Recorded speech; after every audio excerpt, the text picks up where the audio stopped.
Get ready, Staten Island. It's time to celebrate 5 years of Ferry Hawks baseball. Join us Friday, April 24th through Sunday, April 26th for our first homestand of the season and our 5th anniversary celebration. Score big with $5 tickets. Grab $5 domestic draft beers. Enjoy $5 popcorn. And yes, 2 Nathan's hot dogs for just $5. Visit ferryhawks.com now to lock in your seats. Listen, all you New Yorkers. Taxi. Okay, man, we're looking around. This is the 77 WABC minicast. Dr. Stephen Ross. Dr. Stephen Ross is such an impressive character. I was shocked and flattered that he agreed to be on the other side of midnight with Walter Sterling, a live radio show. The doctor is live and has some of the most amazing information I have ever heard in my life. Dr. Ross is the founder, operator, CEO, chairman, World Research Foundation. Dr. Ross, good evening. A pleasure to have you on the other side of midnight with Walter Sterling. Hi, doctor. Hi there, Walter. Thank you very much for this opportunity. I never take these interviews for granted, so thank you. Well, I never take anybody who knows what the hell they're talking about for granted. I had the privilege of seeing you on a TV show, and you were discussing something that we have discussed on this show many times, which is the power of frequencies to cure. And you were mentioning some experts in the field, somebody who was at Johns Hopkins, not at some herb farm in Maine, at freaking Johns Hopkins. And I want to talk about that. And then I want to talk about other similar things, but I want to start there because I was so impressed with it. There was a doctor at Johns Hopkins who did a tremendous amount of real research, not pretend research, not tarot cards, real research in America and in Germany to find ways to actually cure cancer. And there are many reasons to believe he found a significant cure for cancer that was benign to the body. It wasn't like dumping poison into the body. Even as a 10-year-old, I said, wait a minute, how could chemo, which almost kills people, cure people? It made no sense to me when I was 8. But now I've learned about this doctor who is at Johns Hopkins, real doctor, did real research, came up with ways by using sound, by using audio frequencies in the ways that the Egyptians probably did, came up with ways to manage and cure cancer. I'd like you to talk about him and what he discovered and what you know about him, and then we'll move on. But this is very important, Dr. Ross. Sounds good. And please call me Steve. Royal R. Rife, we must start at the beginning, developed a microscope that was 10 times more powerful in 1920 than other light source microscopes. And we need to begin there because this is how he ended up discovering the frequencies that would devitalize or destroy the elements that led to 60 diseases and illnesses. Now, this development of the universal Rife microscope, and again, this was validated by other medical doctors at the Mayo Clinic, Northwestern, Johns Hopkins, the USC Medical School. In fact, the Smithsonian Institute, in their 1944 article, stated, Royal Rife, who for many years has built microscopes that far surpass the theoretical limits of magnification. Now, Walter, right there, think about it. How can something surpass a limitation? Even their wording was silly, but they didn't know what else to do because nobody else was able to develop a microscope with this power in the 1920s. Once he started looking through his microscope, he saw that cancer tissue emitted a particular colored frequency in the red spectrum. So what he did was he had Dr. Lee DeForest, the father of modern radio tubes, build a frequency generator, and they started in the red spectrum, and they looked at the tissue through these microscopes that they knew was cancer, And when they saw the color go out, the cancer virus was destroyed, devitalized, dead. By light. But while it was a frequency of color, they actually used a frequency generator. They saw that through the microscope, the particular virus or bacteria glowed in its unique color, and that color represented a frequency of sound. So I don't want to make it too overwhelming, but let's look at it like this. You've seen examples when a singer sings, they can shatter glass by the voice. And so imagine Royal R. Rife developed 60 frequencies addressing 60 different diseases and illnesses and devitalized or destroyed them instantly. Now, you kind of did your introduction about a top researcher. Imagine the people validating this: E.C. Rosenow of the Mayo Clinic, Arthur Kendall, Northwestern University, Milbank Johnson, USC School of Medicine. These were top institutes. And in 1931, I have an original photograph and the article in the LA Times of the doctors celebrating the discovery of the greatest microscope and the end of disease and illness. And then his research disappeared. Why did his research disappear? How were we denied this information? How was it erased from our medical history? Well, let's start with an original letter I have from Scientific American, dated January 21st, 1932. We would like, if possible, to obtain a technical description of your microscope.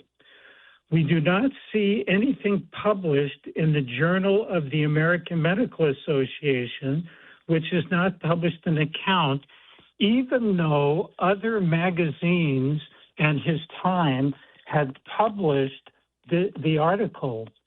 What happened was, who would not like the electromagnetic spectrum introduced into medicine, the pharmaceutical industry? And the AMA Journal at that time had just started accepting advertising from the pharmaceutical companies. Now, again, I have 500 personal letters from the 20s and 30s. They're actual letters, not somebody's story. So I'm very familiar with these doctors who started saying they were getting, they were getting people coming to them, telling them they should not continue doing research with frequencies investigating cancer. Now, I'm trying to be as kind as possible, but the idea was it would be an interruption in the pharmaceutical industry, even though what I always like to say, what determines death? Brain waves and heartbeat. Those are electrical. Those are frequency. The body is electrical. It is not just chemical. And the pressure was coming from, let's say, sources that did not want this investigation. Now, today, in 2026, there's more information breaking electromagnetics, frequency, but we're talking about, Walter, the 1920s, 1930s. 100 years ago. 100 years ago. And I find it very interesting that I'm in Arizona, and Arizona State University had the amazing article 4 years ago. A doctor in the music department has discovered that sound can affect cells, including cancer cells. Who knew? That's right. 100 years ago, we had Royal R. Rife develop these frequencies. And again, this was fascinating. He took 100 albino rats, separated them 50 in two groups of 50. He took a woman's cancer tissue that was authorized, validated cancer tissue. He takes the tissue and puts it in 50 of the rats, and all 50 developed tumors twice the size of the rat. So you know how big they were. Then he used the frequency on all 50, and they all survived. Now, with the other group of 50, he took the tumor and used the frequency, destroying it, injected that into the 50 rats. Not one of them got cancer because he had devitalized or destroyed the virus. Dr. Stephen Ross, World Research Foundation, revealing to us medical discoveries that were made 100 years ago that could have controlled, managed cancer with the belief that there was a conspiracy among the pharmaceutical industry to put an end to it, because the worst thing that could happen to the pharmaceutical industry in a purely profit motive is for a disease to be cured. And one of the conspiracies, and this has gone on for centuries, is that sound waves can cure, sound waves can construct, sound waves can manage a population in a positive and negative way, and always as it is rolled out and gets discovered, it seems to be stopped. Now, maybe you have a question about the curative power of sound waves, the research that's been done, frequencies. Here's the number, 800-848-9222, 800-848-9222. You and I are live with Dr. Stephen Ross. One of the theories, and I'm sure you've heard it, about the Egyptian pyramids is that these were giant frequency machines. And it wasn't just the three on the Giza Plateau. There were about 50 pyramids, and the Egyptians allegedly went pyramid to pyramid for different frequencies, for different cures. There's also the incredible story about in the 1800s, throughout the world were church bells, and church bells emit frequencies. They were loud, they were frequent, they were on a set schedule, and they made people feel certain ways. And when there was a profit motive to stop people from feeling those ways, all the churches, those bells were taken down. And the reasons were crazy, but they're not there anymore. Instead, there's nasty loudspeakers. These are some of the things that at least I'm aware of. But please, Dr. Ross, I know you have some other examples. I'm fascinated by this. And you can talk to Dr. Ross at 800-848-9222. Go ahead, please. Well, I'd like to stick on this very last area you've gone into and ask you, have you ever heard of Edward Leeds Calnan and the Coral Castle in Florida? Yes, I lived in South Florida. I know about the Coral Castle, but please describe it. Please fill us in. Absolutely. Well, Edward Leeds Calnan built this Coral Castle with stones that were heavier than the various stones in the Great Pyramid. And when you hear about the accounts, and actually there were video shows about him, he was able to move these incredibly large stones. When people would turn their back, there was an account that was on the television of how somebody wanted a gigantic stone, drove up, and Edward Leeds Calnan told them to turn around, and it was loaded on the back of his pickup truck so quickly that, yes, there were times when he may have used levers, but there were other times when he absolutely did not. And there is a good understanding in the research I have done there with this individual. There was no doubt that he was able to move these tremendous stones that even a crane could not lift. And this guy's contemporary. This was somebody who was in the 1900s. Right, in Kendall, Florida.